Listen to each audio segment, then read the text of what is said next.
She found an Airtag in her purse and began to freak out. Her mind started racing about who could have slipped it in and why they were tracking her.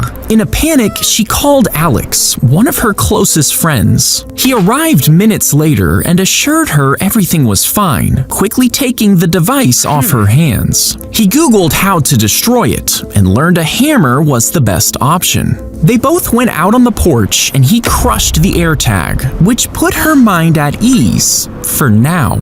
He smashed the Airtag, and she felt relieved for a moment. But the worry lingered. Someone had slipped it in her purse. Someone was watching.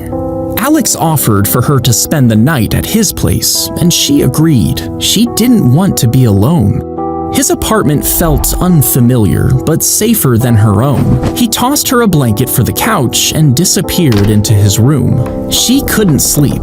Every creak and noise made her skin crawl. She got up to use the bathroom, but as she walked down the hall, she noticed a room with a glowing red light bleeding from under the door. She pushed it open and her stomach dropped. It was her, an entire wall of photos. She found a strand of her hair taped to a mirror. A mannequin was wearing a dress that she had lost months ago. There was a wig for every hair color she had worn over the past few years. She gasped as she noticed the neatly organized Airtags. The one labeled purse was missing.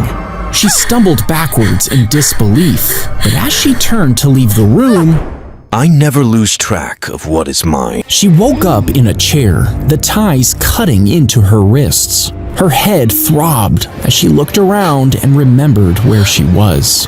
The door creaked open. Alex stepped in, holding a glass. He looked unconcerned, like everything was fine. He carefully tipped the water into her mouth, watching her closely.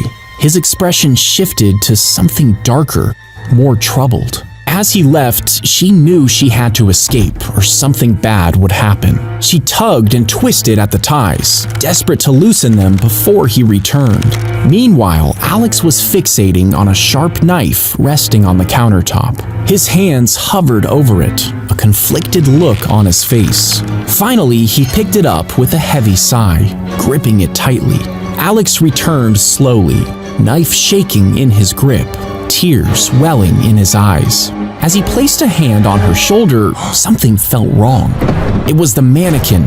Suddenly, she smashed the mirror over his head. She raced toward her car, fingers trembling as she struggled to dial 911. As she drove away, he stood in the doorway with an unsettling smile on his face. She sped away, finally escaping Alex, which put her mind at ease for now.